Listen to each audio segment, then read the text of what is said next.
Okey, Assalamualaikum warahmatullahi wabarakatuh dan selamat sejahtera.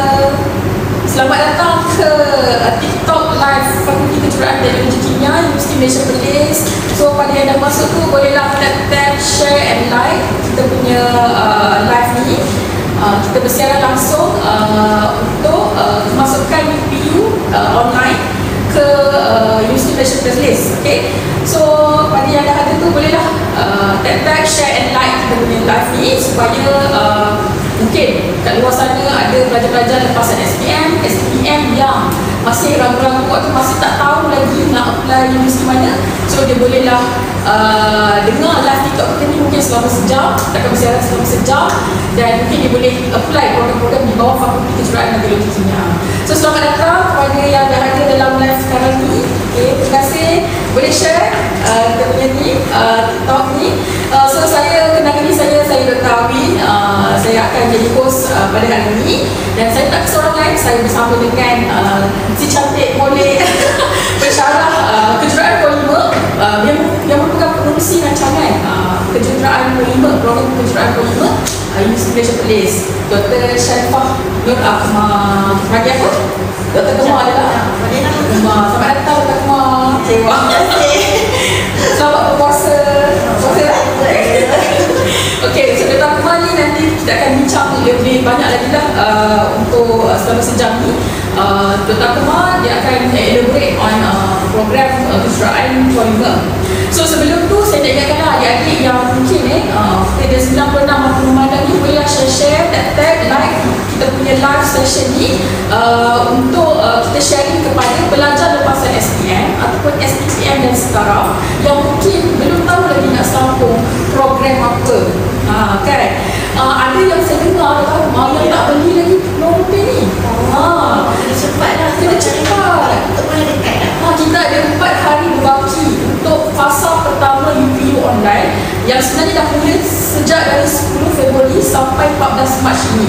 4 hari ni lagi deh, sampai Jumaat ni sahaja, lepas tu dah ditutup. Kemudian kita akan sambung fasa kedua 14 April hingga 18 Mei 2025. Masa tu adik-adik boleh kemas inilah. Jadi pada adik-adik yang belum dapatkan nombor PIN UPU, boleh dapatkan beli PIN melalui BSN di kaunter BSN atau perbankan internet MyBSN. Okey, harga tak mahal, rakmah RM10.60 sama je.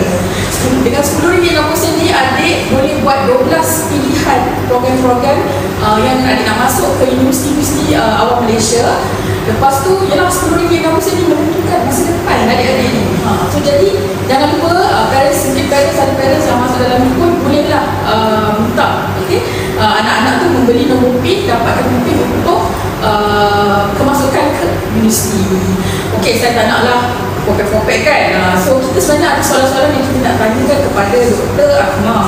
Tapi sebelum tu saya nak kenalkanlah. Okey, mungkin yang baru masuk kan, kami ni sebenarnya daripada Fakulti Kejuruteraan Teknologi Kimia Universiti Malaysia Perlis. Kat mana tu Universiti Malaysia Perlis? Dekat apa? Dekat Perlis lah. Ada orang ingat unit ni dekat Pahang. Betul. Kita pergi promosi merata dan ada yang cakap kat Pahang ke unit ni? Tak adik-adik. Universiti Malaysia Perlis ni dekat Perlis, dekat ujung sana. Okey, so dekat Universiti Malaysia Perlis kita ada 6 fakulti. Okey, kami adalah salah satu fakulti antara 6 lah, Fakulti Kejuruteraan Teknologi Kimia. Kakak ingatlah kimia. So ada berapa program dalam Fakulti Kejuruteraan Teknologi Kimia? Kita ada 6 program ijazah sarjana muda dan 1 program diploma. So 6 sarjana muda tu, ijazah sarjana muda tu kita ada 3 program kejuruteraan dan 3 program teknologi kejuruteraan. Program kejuruteraan tu apa Dr. Ahmad? 3 tu, sebut sikit. Kita ada kejuruteraan kimia, kejuruteraan bahan, dan saya adalah kejuruteraan polimer. Kejuruteraan polimer, kejuruteraan kimia, bahan dan juga kejuruteraan polimer. Untuk teknologi kejuruteraan kita ada 3 juga, dari teknologi makanan, kita ada bioteknologi industri, dan kita ada proses kimia industri. So kepada adik-adik yang lepasan SPPM dan setara, boleh apply antara 6 program ijazah sarjana muda yang kita tawarkan. Kepada adik yang lepasan SPM yang masih tak tahu nak sambung apa, adik boleh pilih program kita iaitu diploma kejuruteraan bahan. Betul tak? Okey. So pada lepas saya iklan mempromosikan program-program di Fakulti Kejuruteraan Kimia. So sebenarnya saya ada sedikit beberapa soalan untuk Dr. Ahmad menjawab berkaitan dengan program kejuruteraan polimer. Okey, tapi sebelum tu kan, Dr. Akmal, kita nak tanya sikit latar belakang Dr. Akmal. Mungkin Dr. Akmal bercerita lah belajar kat mana dulu, sekolah kat mana. Saya pulangkan kat Dr. Akmal untuk perkenalkan diri kepada semua penonton sekarang. Okay, so boleh panggil saya Dr. Kumar je lah ya. Kita santai-santai je petang ni. Okay, saya memang orang utara lah. Lahir dan dibesarkan di Kedah. Jadi saya sekolah rendah kawasan Sanat Asma. Kemudian saya sambung ke sekolah menengah kawasan Sanat Asma. Dan kemudian dari segi degree tu saya buat chemical engineering. Tetapi spesifik kepada polimer lah, minor dalam polimer di UTM. Dan kemudian saya sambung master juga di UTM. Dan kemudian untuk PhD saya melanjutkan pelajaran di University of Queensland, Brisbane. So dalam bidang jutaan polimer. Wow, hebatlah profil Dr. Akmal ni. Maksudnya lulusan luar negara adik-adik. Bukan calon-calon pesara-pesara di program kejuruteraan polimer. Penerusi canggahnya pun dah comel belajar overseas adik-adik. Apa lagi yang tak yakin dengan kami kan? So kepada parents yang menonton ni dan adik-adik bolehlah apply program-program di bawah Fakulti Kejuruteraan Teknologi Kimia. Sekejap lagi kita akan kupas sikit lah sebab kita nak tahu lah berkaitan program kejuruteraan polimer.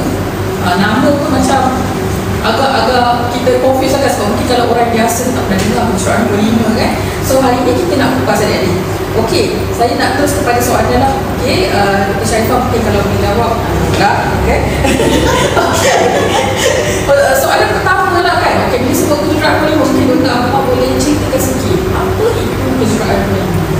Okey, yang pertama sekali saya ucapkan Assalamualaikum dan selamat petang. Terima kasih kepada semua yang sudi join sesi live TikTok pada petang ni. Dan terima kasih juga lah kepada kita punya host iaitu Profesor Majen Dr. Azri kerana sudi menjemput saya untuk sesi petang ni.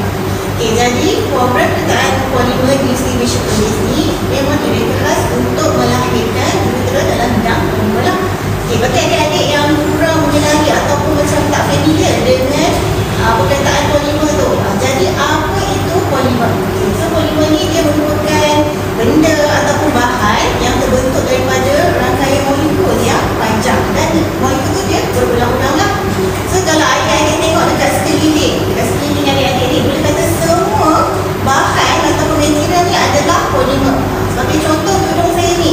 Okay, tudung saya ni bawal botol. So kertas ataupun kampas ni adalah polimer. So dihasilkan daripada rantaian selulose yang panjang dan jadi kampas lah. Dan kemudian kalau adik tengok handphone masing-masing, casing masing-masing kan, so adik tengok dia adalah lembut, fleksibel lah. So sebenarnya dia dibuat daripada getah. So getah tu merupakan polimer juga. Dan secara spesifik yang getah lembut ni kita panggil getah silikon. Dan juga produk polimer yang paling banyak sekali kalau adik tengok, contoh kalau petang nanti kan, kalau adik-adik pergi ke Bazar Ramadan, adik-adik boleh jumpa dengan apa? Pembungkusan plastik, kemudian pack makanan plastik, dan kemudian apa lagi? Botol air mineral, dan kemudian Tupperware ataupun Tupperware yang ada dekat rumah tu. Itu pun dibuat daripada plastik yang merupakan bahan polimer. Dalam program kejuruteraan polimer ni adik-adik akan belajar berbagai berkenaan dengan polimer. Pertama sekali adalah dari segi apa? Sintesis ataupun cara untuk menghasilkan bahan-bahan polimer. Dan kemudian adalah nombor dua iaitu sifat-sifat polimer. So adik akan belajar. Contohnya macam plastik. Adakah plastik tu dia fleksibel? Dia mudah kita lenturkan dia. Dan kemudian ketiga adalah pemprosesan dan juga reka bentuk bahan polimer untuk jadikannya sebagai produk. Sebagai contoh daripada getah. Okey, getah tu kita boleh hasilkan macam-macam produk. Contohnya adalah tayar. Okey, untuk tayar tu kita memerlukan desain ataupun reka bentuk yang tertentu. Dan kalau tayar, dia bukan hanya satu jenis getah, dia ada beberapa lapisan getah yang berlainan. Dan kemudian adalah yang keempat adalah pengujian dan bagaimana ketahanan produk produk polimer lah.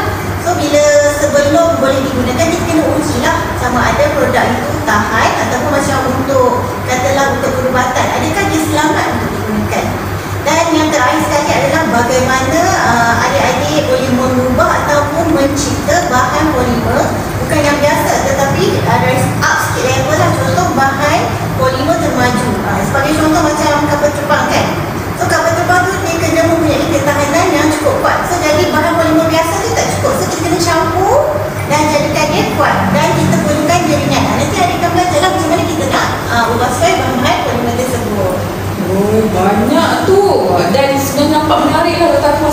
melibatkan benda yang berada di sekeliling Benda kita ni tu. kita dah nampak lah benda tersebut. Sebab bila kita dengar kejuruan polimer, kita ingat macam kita ni program ni kan polimer tu macam nama kimia.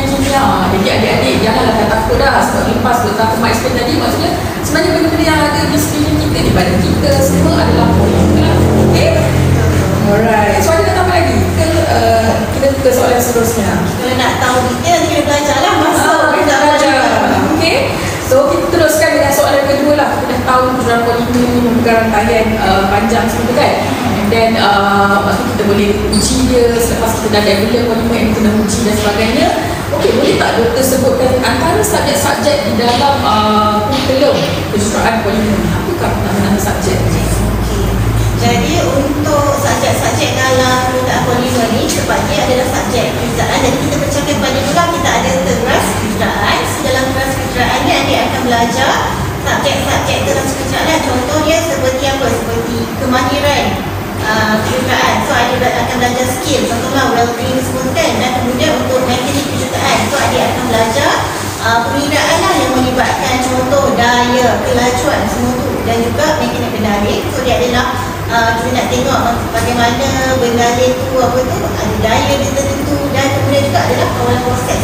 So dekat industri tu dia memerlukan kita kontrol proses yang berlaku di industri. Dan untuk subjek yang berteraskan kepada polimer ni, kita boleh pecahkan kepada 3, iaitu kita ada plastik, dan kemudian kita ada getah dan juga latex. Okay, latex ni dia adalah apa tu, adik bayangkan susu getah yang kita dapat dari pokok getah tu yang secara putih tu kan. So dia boleh digunakan untuk menghasilkan apa? Tangan, tilam dan lain-lain. Jadi subjek-subjek yang berkaitan polimer ni contohnya adalah apa? Okay, adik-adik kan belajar berkenaan dengan sifat dan struktur polimer. Setiap polimer ataupun setiap bahan plastik getah tu dia ada struktur ataupun sifat dia yang berbeza. So sifat ni lah yang akan menentukan dia punya apa tu aplikasi lah atau kegunaan. Seterusnya adalah pemprosesan plastik dan getah. Contoh macam casing handphone tadi. Dan kemudian macam apa? Kereta, komponen kereta, kerusi plastik, kasut getah. Semua tu adik akan belajar bagaimana nak hasilkan ataupun tukarkan bahan polimer kepada produk. Dan kemudian adik ada juga belajar teknologi latex ni lah, macam mana hasilkan sarung tangan, dan kemudian tilam. Dan kemudian polimer dalam aplikasi elektronik. So dalam elektronik, walaupun elektronik ada bahan-bahan polimer yang digunakan. Dan juga mereka bentuk kejuruteraan polimer. Adik akan belajar bagaimana adik nak menggunakan software untuk desain produk-produk plastik ataupun produk-produk polimer yang berkaitan. Dan adik juga boleh ambil, kita panggil subjek elektrik ataupun subjek pilihan. Subjek pilihan ni macam tambahan lah pada subjek teras tadi. Contohnya adik akan belajar polimer dalam aplikasi biomultiple dan juga polimer pemancar cahaya, polimer mesra alam. Contoh macam sekarang kan kita ada isu dengan apa tu plastic waste. So adik akan belajar macam mana kita nak hasilkan plastik yang boleh terbiodegradasi, ataupun kita nak hasilkan apa tu plastik kita campur dengan bahan-bahan yang apa tu kita semula lah untuk menghasilkan plastik yang mesra alam. Oh, itu dia sangat detail lah penjelasan Dr. Akmal. Cuma Dr. Akmal mungkin lah sikit mic kita di dengar ke tak? Boleh test tak? Boleh tak Dr. Akmal test ke? Ataupun mungkin rapatkan sedikit dengar ke? Kau pernah Dr. Akmal explain panjang-panjang mungkin tak dengar. Okay. Kalau tak dengar tak apa, nanti komen, kami cuba dengar tak sekarang? Kau ada seorang yang boleh komen? Tak apa, okay, saya rasa okey dah kot kan? Okey, terima kasih Dr. Akmal panjang lebar dia explain tentang struktur kurikulum ataupun subjek-subjek yang akan belajar sepanjang 4 tahun 4 tahun kejuruteraan polimer. So kejuruteraan polimer ni adalah engineering program, tuan-tuan. So engineering program dia ada 135 kelas kesemuanya. Dan selepas penjelasan kita nampaklah apakah sebenarnya skop benda yang subjek-subjek yang diajar sepanjang 4 tahun ni. Okay? Seterusnya kita pergi kepada soalan yang ketiga. Okey, agak-agak ni kan Dr. Akmal, apa sebenarnya syarat-syarat nak masuk, nak berjaya masuk ke program ni? Itu Dr. Akmal explain. Okey, jadi untuk syarat-syarat ni saya akan bercakap kepada dua lah, iaitu syarat am dan juga syarat khas. Okey, syarat am ni maksudnya dia adalah syarat umum lah untuk adik-adik masuk ke universiti di Malaysia. Okey, jadi untuk syarat am ni apa tu untuk STPM, jadi STPM tu apa syarat dia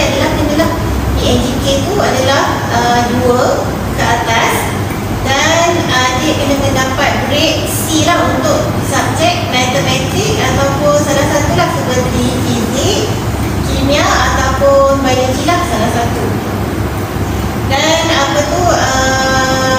untuk kalau SPM tu adik kena lulus subjek fizik lah, sekurang-kurangnya lulus. Dan untuk SPM pula adik kena mendapat sekurangnya kepujat kredit lah dalam masa lalu. Dan juga untuk sejarah tu adik kena pastikan adik lulus lah. Dan dari segi SPM pula PNGK 2.0 tadi tu lah, so make sure kita dapat grade C lah dalam sekurang-kurangnya 3 subjek. Okay, itu subjek syarat. Dan kita pergi pula ke syarat syarat khusus lah. Untuk syarat khusus tu seperti diploma, so adik kena dapatkan 2.0 lah dalam bidang-bidang berkaitan. So bidang-bidang berkaitan tu dia sangat luas. Contohnya apa? Materials engineering boleh, chemicals, proses boleh, kemudian materials, dan kemudian applied science pun boleh juga.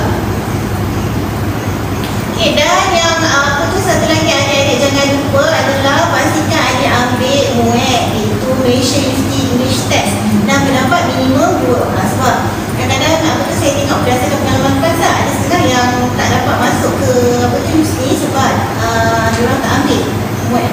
Sayang lah kan. Ada lagi? Itu saja lah. Maksudnya syarat dia sangat minimum lah adik-adik kan, dan tuan-tuan puan-puan sekalian.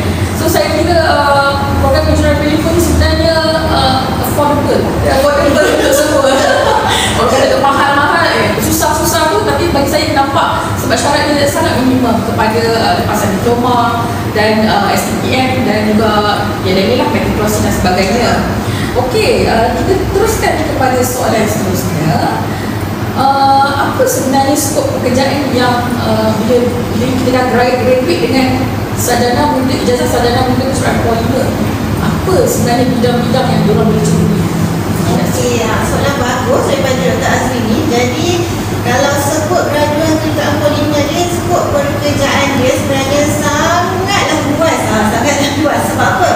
Dalam industri apa pun boleh dikatakan ada bahan polimer yang digunakan. Okay, contoh-contoh antara bidang pekerjaan lah yang boleh diceburi oleh adik-adik.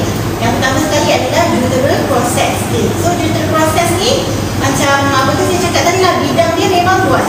Okay, satu of course lah kan untuk industri berasaskan polimer. Dan juga adik boleh pergi kepada industri lain lah, seperti apa? Elektronik. So untuk elektronik tu kita ada gunakan juga untuk polimer. So adik boleh masuk ke untuk industri elektronik, kemudian biomedical dia masuk, kemudian otomotif pun ada dia masuk, dan apa lagi dalam aeroangkasa, kapal terbang ada dia masuk juga. Dan seterusnya adalah dari segi menjadi seorang jurutera R&D. Okay, so apa maksud jurutera R&D? Okay, jadi kalau adik tengok aplikasi Manjata tu, produk-produk terkini, sebagai contoh paling senang kita tengok kereta elektrik. Okay, jadi untuk kereta elektrik kita ada menggunakan dia punya komponen tu daripada bahan-bahan polimer juga. Cuma sekarang kalau adik perasan, kereta elektrik ni masalah dia adalah, satu dia adalah agak berat lah. So bila agak berat tu dia kurang efisien lah kan untuk menggerakkan. Dan kemudian nombor dua dia adalah dari segi bateri tu. So dia memerlukan body kereta tu yang tahan haba dan juga boleh mencegah kebakaran lah. Jadi kalau adik jadi jurutera R&D dalam electric car ni, so adik akan cuba mencari bagaimana kita nak kurangkan berat kereta tu lagi, dan juga bagaimana kita nak pilih material yang boleh tahan kebakaran lah untuk electric car. Dan kemudian adik juga boleh menjadi jurutera quality control, ataupun kita panggil QA ataupun QC lah. Dan untuk yang QA engineer ni bidang kerjaya dia pun sangat luas. Selain daripada polimer, adik tahu untuk uji polimer, adik nanti boleh masuk ke lain-lain bidang. Sebab QC ni dia ada proses ni, kita panggil yang agak similar lah untuk semua jenis produk ke semua jenis material. Itu maksudnya adik boleh pergi lah berbagai bidang untuk melakukan kerja-kerja QC ni. Dan juga adik boleh menjadi jurutera bahan. So apa yang jurutera bahan buat? Okay, sebagai contoh, katalah adik nak hasilkan suatu tayar yang baru lah. Contohnya lah kan, tayar katalah kena digunakan di suhu yang sejuk. So adik sebagai jurutera bahan dia, adik kena fikirkan, okay, getah apa yang sesuai untuk dicampurkan untuk jadikan getah tu tahan lah dalam keadaan yang ekstrim tu. Contoh macam sekarang kan kita ada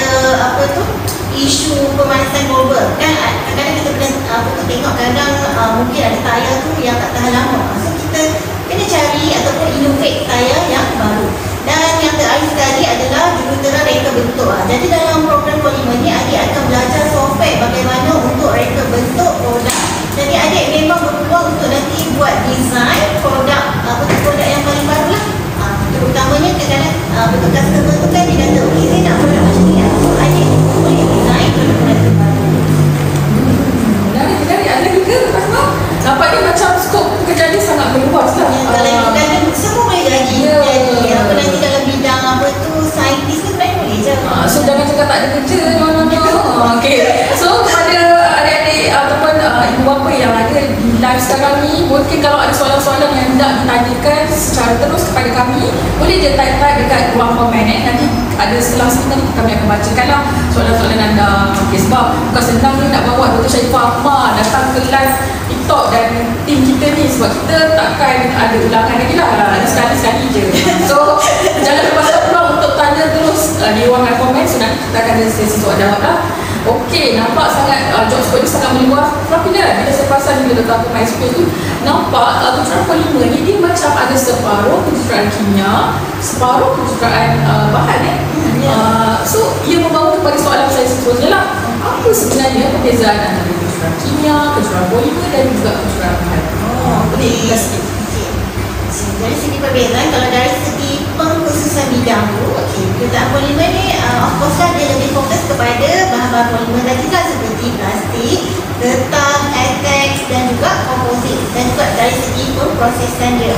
Jadi untuk kejuruteraan bahan pula dia merangkumi bahan-bahan lain lah daripada polimer tadi, contohnya seperti apa? Dan juga seramik. Dan untuk kejuruteraan kimia ni dia lebih menumpukan kepada for example reaksi kimia, kemudian proses industri, ada yang melibatkan bahan kimia secara umum lah.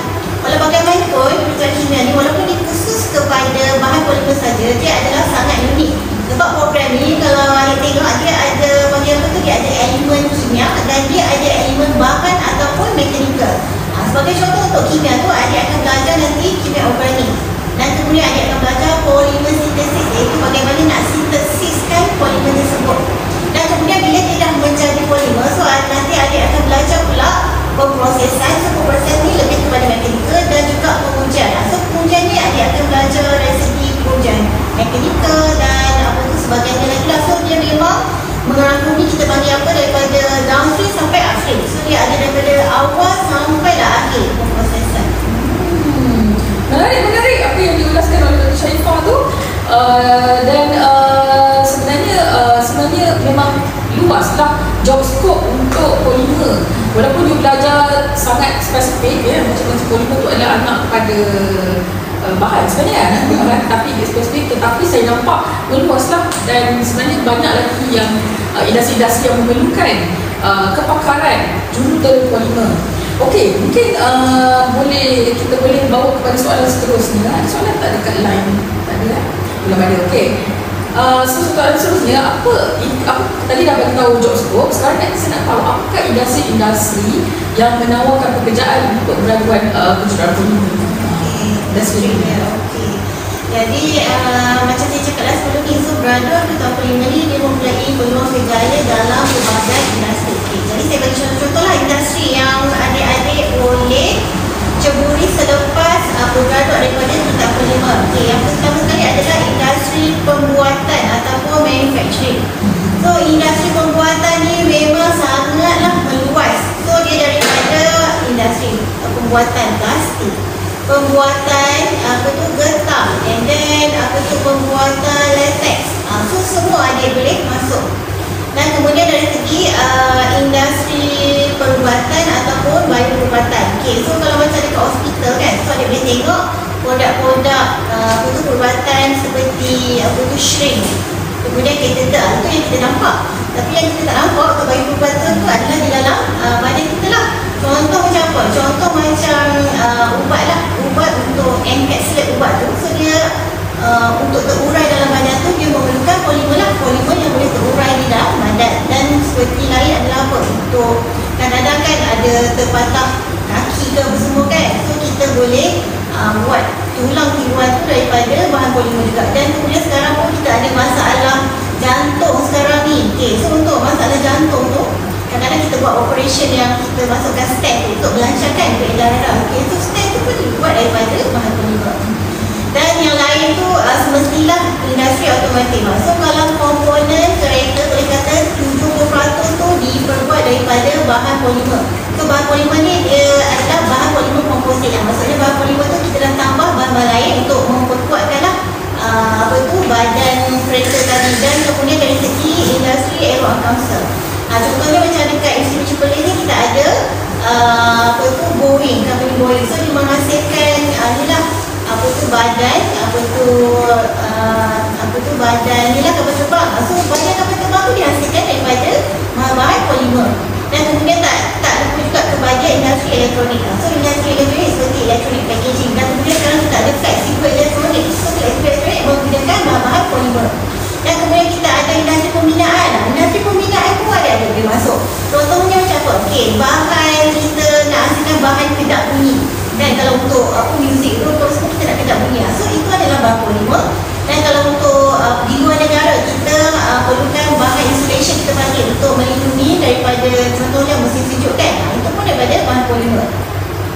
Okay, so kalau saya nak sebutkan 100 banyak kat sini je lah. Sebab dia memang berada di setiap sudut ni polimer. Sebab tu you boleh pergi mana-mana sahaja. Boleh ke Doktor Rahma sebut sikit nama-nama company yang mungkin related industri-industri tadi tu? Ada tak contoh-contoh? Nama company contoh dia tadi boleh sebut pun dah kat TikTok ni. Tadi band tak keren. Apa tak ni. Okay, so kalau adik-adik tak tahu lah adik nampak ke tak. So company kita ada macam-macam. SCM ni sekarang kita kenal sebagai Boeing. Kemudian kita ada Ansel ni Pilaflam. Dan kemudian kita ada Intel. Dan Intel ni Flextronics semua company elektronik. Dan kemudian kita ada Probot Otomotif. Petronas pun kita ada juga. Sebab apa Petronas tu dia untuk sintesis polimer tadi tu. Dan kemudian kita ada UMW, Sutera. Okay, Continental ni adalah kilang daya lah. Kalau untuk motif Proton. So memang kata setiap industri tu ada saja adik-adik dia masuk. Ada bisa. Menarik. So kita nak iklan sikit lah kenapa adik-adik kena sambung kat Unimed agaknya. Apa sebenarnya keistimewaan? Tak tahu tak? Apa keistimewaan boleh sambung belajar kat Unimed? Yang saya tahu keistimewaan yang paling menariklah adalah penginapan iaitu hostel kan. Unimed disediakan daripada tahun 1 sampai tahun 4. Ya betul. So salah satunya ialah penempatan. Kalau awak masuk Unimed ni awak tak payah dah fikir pasal rumah sewa. Nak kena aktif ke? You aktif tak aktif, kita akan bagi juga penempatan you sampai you tamat pelajaran. Benda ni tak jumpa dekat mana-mana universiti.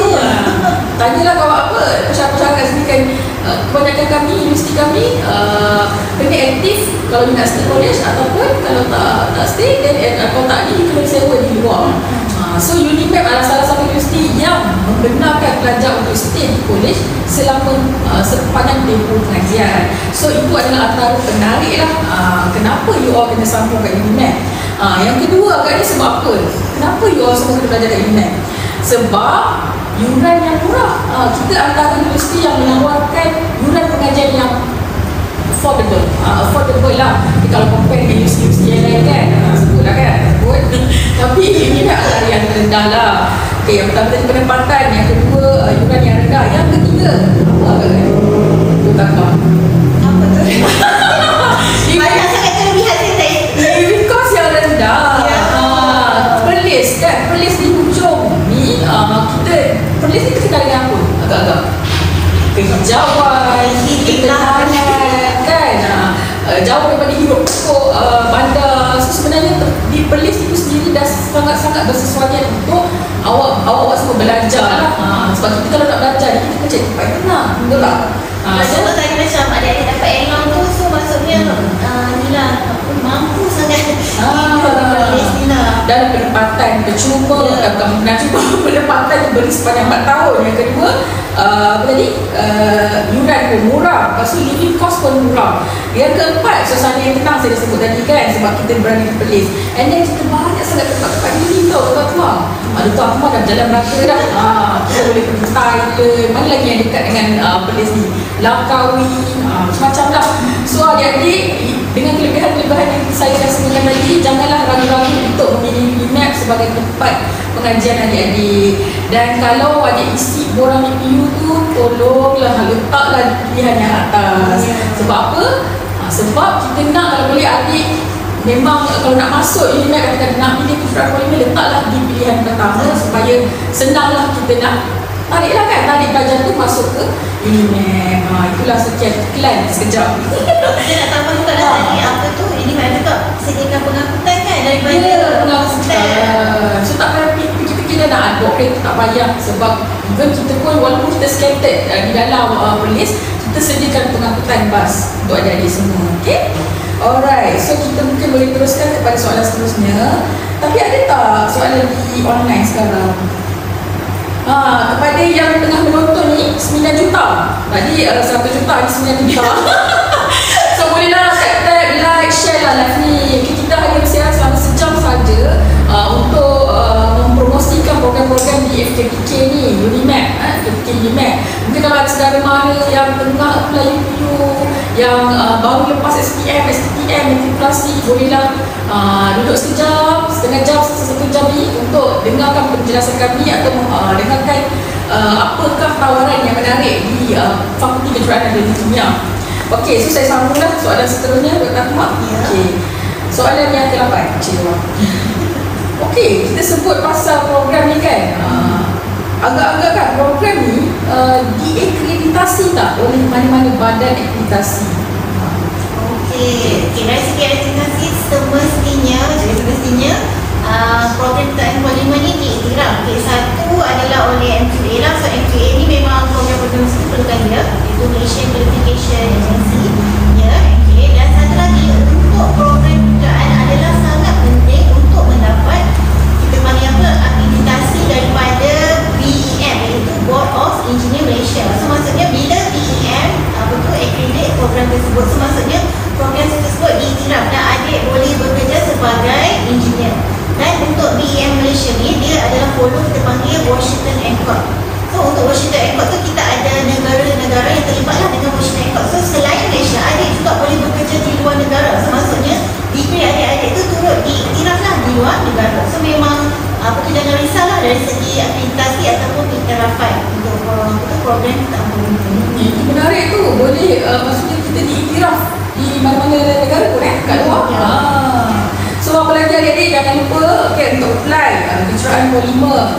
Sebab dia memang kita universiti awam, dan bila universiti awam ni kita kena pastikan semua program-program di bawah program IPTA ni diakreditasi lah. So adik-adik janganlah tanya-tanya lagi dah. Memang semua program IPTA ni kebanyakan memang dah diiktiraf lah. Especially untuk kejuruan polimer ni kita dah dapat pun akreditasi daripada BEM. Okay? So selepas adik graduate nanti boleh apply. Selalu kita akan buat kan, kita akan buat kan, adik bayar RM60, kita akan proseskan untuk adik berdaftar sebagai graduate engineer. So lepas graduate engineer tu saya pula cerita ada lagi. Okay, soalan ke-9 tak tahu. Sekejap je dah soalan ke-9 Alright. Okay, kita cakap pasal kerja kan. Ada tak peluang untuk sambung belajar kalau kita nak belajar sambung ke master, PhD dan sebagainya? Dan kalau ada, apakah program-program yang bersesuaian untuk kejuruan polimer ni? Okey, jadi graduate dalam bidang kejuruan polimer ni boleh sambung ke peringkat seterusnya, iaitu master ataupun PhD lah. So kalau adik nak panggil apa tu dalam bidang yang sama, adik boleh dah sambung dalam PhD dalam bidang kejuruan polimer ataupun peringkat bahan. Tapi kalau adik nak masuk ke bidang lain pun boleh juga, memang diiktiraf dan diterima. Itu seperti mechanical kan, memang boleh. Dan secara khususnya di UNIMAP ni kami ada menawarkan program sarjana lah, itu master secara mixed, iaitu secara muklas lah. So untuk muklas ni dia adalah 100% secara online pembelajaran dia. So kalau adik-adik kata dah habis degree nak sambung master, adik-adik tengah bekerja, so adik-adik boleh ambil secara online. So maksudnya kelas tu dijalankan pada waktu malam, pada waktu adik tak bekerja lah. So dalam masa setahun saja adik dah boleh dapat master dalam teknologi polimer. So bagi aku tu tak perlulah adik berhenti kerja ke ataupun sambung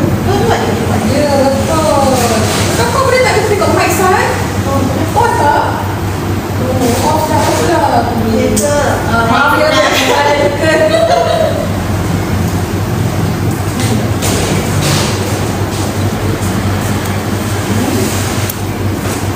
Okey, harap dengar dah.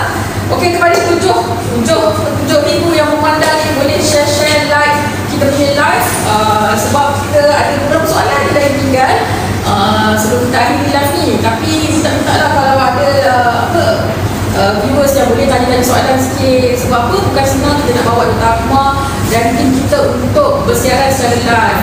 Sebab UPU online hanya dibuka untuk fasa 1 sehingga hari Jumaat ni adik-adik.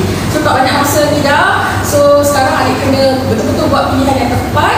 Walaupun ada fasa 2, tapi saya kira sekarang ni sepatutnya fasa yang adik kena dah fix lah satu pilihan yang adik suka. Okay, so hari ni mungkin yang baru join, kita sekarang sedang explain, mempromosikan program kejuruteraan ke-5 di bawah Fakulti Kejuruteraan Teknologi Kimia UNED. So kita dah sampai ke soalan ke berapa ni? Soalan ke-10. Okay, alright, kita tak sentuh lagi tentang latihan industri. Latihan industri program ni macam mana letak? Ada tak? Okey, jadi latihan industri untuk peringkat prima dia adalah mengikut saranan oleh Board of Engineer tentulah BEM Malaysia. So dia adalah berlangsung selama 12 minggu. So jadi adik-adik boleh menjalani latihan industri di pelbagai kilang lah. So of course pertama kali adalah kilang berasaskan polimer dan juga kilang lain-lain lagi. Contoh macam pelajar kereta polimer yang sebelum ni pernah menjalani latihan industri di Petronas, kemudian Intel, Continental, Toklo, Matalega, Boeing dan juga Gapi Plastik, macam-macam lah. Semua memang bagi apa tu, kalau nak apply untuk latihan industri tu memang diterima. So sejak ada latihan industri, and then sebenarnya diorang boleh pilih sendiri kan dekat rumah nak berlatihan ke? Beringat dekat mana tu mereka boleh pilih sendiri. Dia boleh pilih. So kita bagi kebebasan lah kepada pelajar-pelajar kita untuk memilih sendiri industri apa yang diorang berminat. Bolehlah pergi selama 12 minggu. 12 Tapi minggu. juga nak senang apa tu, adik-adik tu maybe nak latihan industri berdekatan dengan rumah ke apa. So memang apply je dekat mana. So dia berada di tengah-tengah semester. Selepas tu adik diorang kena balik semula menjalani satu semester lagi. So saya kira boleh standard lah untuk semua kejuruteraan, program kejuruteraan di seluruh IPTA memang macam tu lah. Dia akan ada semester internship di bahagian tengah. Lepas tu you akan datang balik untuk habiskan pengajian selama satu semester. So tak ada yang pelik lah kita sama je untuk semua program-program kejuruteraan. Okey, kita sampai ke soalan yang ke-11. Bagaimanakah laluan graduan kejuruteraan ke-5 ini untuk menjadi jurutera profesional? Biasa bila orang sebut pasal kejuruteraan engineering mesti nak cakap, saya boleh tak dapat IR? Title tu penting. Okey, kita tak apa boleh jelas sikit. Okey, so kalau nak menjadi jurutera, kalau syarat dia tadi apa? Ada kena ada degree dalam kejuruteraan. Okey, jadi bagaimana pula adik nak menjadi jurutera profesional? Okey, jadi selepas adik menamatkan pengajian, jadi adik boleh mendaftar dengan Board of Engineer Malaysia BEM sebagai graduate engineer ataupun kita panggil jurutera seswasta.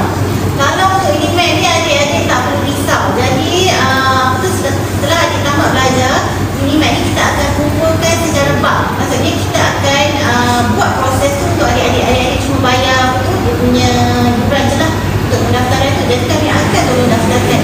So bila kami tolong daftarkan, adik tak perlulah nak kena pergi minta dokumen daripada jurutera profesional, minta job sign kan. Kita buatkan semua. Just bayar dan kita proses semua. Jadi selepas register, so adik kenalah mempunyai pengalaman industri. Jadi minimum pengalaman industri yang adik perlukan adalah selama 3 tahun. Okay, jadi lepas adik dah buat pengalaman industri selama 3 tahun, adik boleh apply lah. Dan apply ni adik akan diuji lah satu secara peperiksaan bertulis. So akan melibatkan kod etika jurutera dan secara ditulis lah oleh betul engineer yang terdahulu lah. Jadi bila adik dah lepas semua ni, adik boleh dapat gelaran IR ataupun engineer lah. Dan adik boleh menyebut tu boleh approve betul lah project engineer. Hebat tu adik-adik. Cop adik-adik, sign adik-adik tu akan bermakna kalau adik pilih kejuaraan polimer sehari. Adik boleh sign macam bos-bos itu. Okay. Kita ada soalan di dalam ruangan komen. Okay, ni soalan daripada Irina 2011. Kalau belum ada duit macam mana Kak Kak? Kalau belum ada duit tapi nak ambil program ni. Okey, jadi kalau aku tu pelajar yang belum punya ilmu okay, jadi untuk DigiMap ni contohnya satu untuk kemasukan secara terus ataupun review ni kami bagi peluang untuk adik-adik ambil peperiksaan web tu pada semester pertama lah, semester pertama dan kedua. Maksudnya adik boleh diterima masuk, tapi adik kena tunjukkan bukti adik dah mendaftar lah untuk peperiksaan web yang kedua. Jadi bila adik dah masuk DigiMap, katalah dalam first year tu adik mesti lengkapkan lah peperiksaan web tadi tu dengan minimum 2 tadi tu dan submit kepada pendaftar lah. So nanti kami akan update lah kemasa kini result web adik-adik tu. Okay adik-adik. Alright, soalan lain tak? Ada Okay, mungkin kita ada student. Okay, just nak sharing lah kita sebenarnya pelajar bila pasal kejuaraan polimer ni, kita ada seorang pelajar kejuaraan polimer ni yang sangat excel. Tahun lepas tak silap teman-teman, graduan 2023. Betul ke? 2024. Nama dia saudara Ali Felmi. Excelnya dia sebab apa? Dia memenangi anugerah semasa convocation kita ada bagi dia anugerah Night Chancellor. Kalau saudara Helmi, Alif Helmi mungkin dia boleh ni lah So nak beritahu apa tahu? Sebab nak beritahu pelajar-pelajar di DigiMap atau specifically kejuaraan polimer ni memang aktif-aktif. Diorang bukan saja belajar je. Orang 3K katil apa? Kelas apa yang tu? Kafe. Katil kelas kafe. Kita bukan 3K jadi. Kita memang mengajar pelajar-pelajar kita untuk bergiat aktif di dalam kurikulum dan aktiviti luar. Sebab apa? Kita ada 7 pillars. Apa itu 7 pillars? Nanti adik-adik masuk kita akan bagi briefing lah. 7 pillars ni maksudnya kita nak design adik-adik ni supaya bukanlah adik hanya belajar sahaja semata-mata. Adik akan terlibat dengan aktiviti-aktiviti luar yang akan menambah baik adik punya skill, soft skill. Macam bercakap, communication, apa lagi skill, mungkin skill macam mana nak teamwork dan sebagainya. So dengan adanya aktiviti-aktiviti di Universiti Malaysia Perlis, kita tak akan design adik yang hanya pandai hanya baca buku saja. So bila adik keluar 4 tahun nanti, macam-macam yang adik boleh buat lah. Seperti saudara Jasmine yang merupakan graduan 2023 hasil keluaran kejuaraan polimer. So Saya nak tambah sikit lah. Jadi dekat DigiMap ni selain daripada aktif yang letak sebutkan tadi tu, DigiMap ada menyediakan career fair day. So dekat sini DigiMap dia akan kumpulkan industri lah daripada daripada seluruh Malaysia. So adik boleh pergi interview secara direct terus dekat DigiMap ni. Adik masuknya sediakan resume dan company tersebut dia akan datang interview dekat DigiMap. Itu memang kelebihan. Dan kemudian kalau bila adik dah bergraduan, so mungkin adik-adik kadang lambat sikit lah nak mendapat kerjaan kan, sementara menunggu. Jadi DigiMap ada sediakan upskilling untuk menambahkan apa-apa soft skill adik-adik sebelum mendapat kerjaan. UniMap sentiasa memastikan graduan-graduan kita ni, you dah dapat kerja pun kita masih jaga lagi ni. You dah habis tapi you belum dapat kerja, kita masih jaga lagi. Maksudnya nak pastikan adik-adik mendapat pekerjaan. Dan untuk semua graduate employability atau kita panggil kebolehpasaran untuk program kejuaraan polimer setakat berapa? 100%. Selama 3 tahun berturut-turut graduan kejuaraan polimer terbukti bekerja selepas 6 bulan dalam masa 6 bulan selepas graduate. Tahniahlah kepada kejuaraan polimer. Maksudnya menunjukkan apa tahu? Menunjukkan graduan DigiMap ni lapas di pasaran. Kita tak payah jual, orang jual diri sendiri sendiri dah dapat kerja. Dalam masa 6 bulan tau, dalam masa 6 bulan dah boleh dapat kerja. So tak adalah mengaku-mengaku ni. So terbuktilah kejuaraan polimer ni adalah salah satu program yang terbaik untuk adik-adik apply sekarang di fasa pertama ni. Okey, mungkin kita ada soalan lagi tak dalam ni? Tak ada Okey, so kita dah sampai ke soalan yang saya kira yang dah akhir juga ni. Kita dah jawab tadi pasal laluan engineering profesional. So soalan seterusnya, apa sebenarnya tips untuk pada luasan calon-calon pelajar berjaya untuk masuk ke program ini? Bagilah tips sikit. Kesian agak orang. Jadi kalau saya mulakan dengan tips secara general lah. Jadi untuk tips general untuk pemilihan kos lah dekat UST tu, pertama sekali adalah adik kena make sure adik mempunyai minat terhadap kos tersebut. So kalau adik kalau kena minat lah kan. Sebab kalau tak minat pun at least adik kena selidik dulu, kena kaji dulu program. So bagi saya sesi petang ni adalah bagus lah. Dan adik daripada tak tahu berkenaan dengan Kisah 45, so hari ni kami dah kongsikan apa itu Kisah 45. So harapnya boleh menarik minat adik lah untuk memilih Kisah 45. Dan kemudian juga kriteria kedua yang saya rasa sangat penting adalah dari segi peluang kerjaya nanti setelah adik tamat pengajian. Adik kadang-kadang boleh pilih lah program pengajian yang kita panggil bombastik lah. Contoh sekali lagi. Okey, tapi kita tengok nanti bila adik dah bergraduan, adik nak cari pekerjaan tu dia punya sangat limited. Susah nak mendapat pekerjaan. Dan adik terpaksa lah bekerja yang yang bukan di bidang, tak berkaitan langsung dan sangat berlainan lah. Jadi make sure program tersebut tu ada peluang kerjaya. Dan seterusnya kalau untuk program 45 ni adik kita pastikan lah adik-adik memenuhi syarat tadi dan khusus yang saya sebutkan tadi pula. Tapi kalau dalam permohonan UPU adik-adik tak perlu risau sebab kalau adik dah memenuhi syarat tu memang program ni dia akan keluar di pilihan. Itu pilihan 1 ataupun 12. So make sure nak masuk kena pilih pilihan nombor 1. Sebab apa? Bila pilihan nombor 1 dia direct terus pemilihan dan kami boleh pilih lah. Dan satu lagi adik-adik panggil jangan risau kalau adik-adik katalah sebelum ni maybe adik daripada diploma yang berlainan sikit lah daripada Pol 5 ni.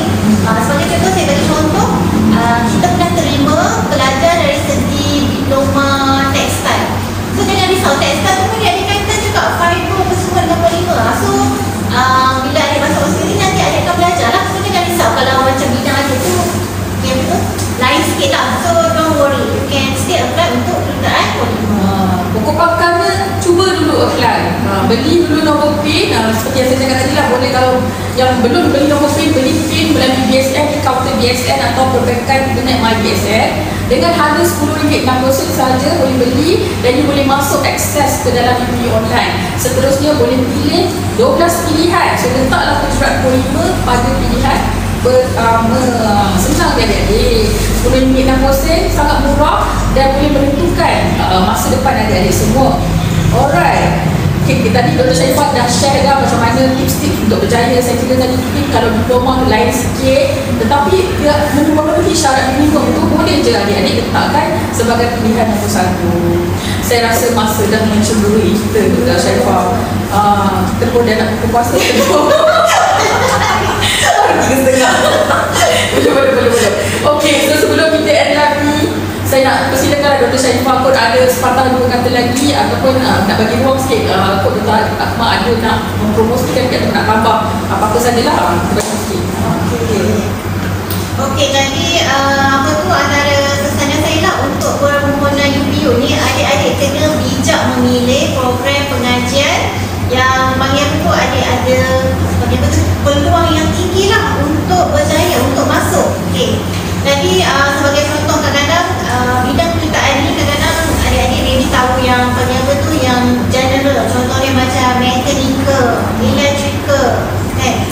Jadi sebenarnya untuk pekerjaan ni kita ada yang bagi tu pekerjaan yang lain juga tu, seperti pekerjaan Pol 5 lah. Pekerjaan Pol 5 tadi dia boleh masuk under apa? Chemical ataupun under mechanical. Okey, jadi untuk kadang-kadang yang kita panggil yang general ni, mechanical ni kita perlu persaingan yang sengit, ramai sangat membuat.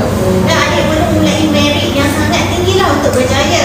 Tapi kalau adik pilih bidang pekerjaan lain, kita panggil apa? Bidang pekerjaan sampingan ni, jadi potensi adik untuk berjaya diterima masuk tu adalah sangat tinggi. Jadi adik pilihlah dia sebagai pilihan nombor 1. Dan kemudian seperti saya dah cerita sebelum ni, so jadi adik pilihlah bidang yang mempunyai peluang kerjaya yang tinggi ataupun bidang yang kuat. So maksudnya bila adik dah berproduk, nanti adik boleh masuk je mana-mana bidang lah, tanpa ada masalah. Saya suka point yang Dr. Sharifah highlight tadi. Maksudnya bidang-bidang yang general kebanyakan penuh adik.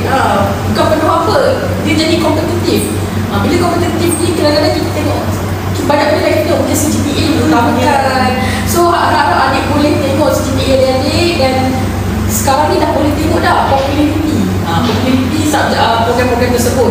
So daripada ranking tu adik-adik dah boleh agak-agak dah, kalau banyak sangat program ni dekat satu-satu program yang general, janganlah pilih, adik pilihlah program-program lain, macam tu lah. So kena bijak memilih lah adik-adik, okay? So terima kasih Dr. Sharifah atas perkongsian yang saya rasa dah almost sejam juga ni perkongsian. Kalau ada soalan-soalan, ada soalan ke? Okay, kita ada soalan. Assalamualaikum Dr. Sharifah. Okay, Waalaikumsalam. Okay, boleh masih dekat Taman Muhibah ke? Okay, sehingga hari ini kita masih lagi di Taman Muhibah, tapi kampus kita di main campus iaitu di Pahu tengah dalam pembinaan, dan insya-Allah dalam tahun 2026 tahun depan lah kan, ataupun 2027 lah, kita memang akan berpindah ke bangunan baru. So bangunan baru tu kita akan ada fasiliti yang serba baru lah dekat sana. So ini adalah yang terbaik untuk pelajar-pelajar yang mungkin baru nak masuk ni. Sebab 2026 berkemungkinan kita akan berpindah lah ke main campus untuk semua FKTK, Fakulti Kejuruteraan Teknologi Kimia. So Muhibah ni saya rasa dah tinggal nostalgia lah. Sebenarnya seronok duduk dekat Taman Muhibah ni, dia macam rasa macam kita dekat je dengan kawasan komuniti. Bila dah pindah main campus tu dah kita akan jadi lain sikit lah, dah terasa macam dalam universiti lah. Okay, so ada soalan lain ke?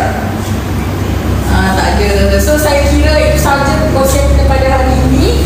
Sekali lagi saya nak mempromosikan Fakulti Kejuruteraan Teknologi Kimia. Kita ada 6 program sarjana muda dan juga 1 program diploma untuk adik apply kepada lepasan SPM dan SPM dan setara. So bolehlah tengok, menjenguk pada website kita ftk.unimed.my jika adik mungkin terlepas live kita pada hari ini. So terima kasih Dr. Sharifah atas perkongsian selama sejam ini. Terima kasih tim di belakang kamera yang betul-betul buat cari apa ni. Okey, terima kasih semua. Maaf jika ada kekurangan di sepanjang live session ni, dan mungkin kita akan ada live lagi selepas ini, tapi bukan dengan Kejuruteraan 5, kita ada program lain juga. Tapi kalau ada soalan berkaitan dengan Kejuruteraan 5, tak ada masalah, boleh sahaja tanya. Dan jika nak contact kita orang pun, just macam mana nak contact kita? Boleh pergi pada TikTok tu, dan banyak sebenarnya poster-poster kita, dan ada je nombor telefon dekat poster. So boleh, sebab kita tak boleh bagi nombor phone kat sini, nanti TikTok ban kita. Okay, kita dah expert dah sekarang pakai TikTok. Okay, so saya kira itu sahaja. Terima kasih semua. Assalamualaikum dan selamat berpuasa. Bye.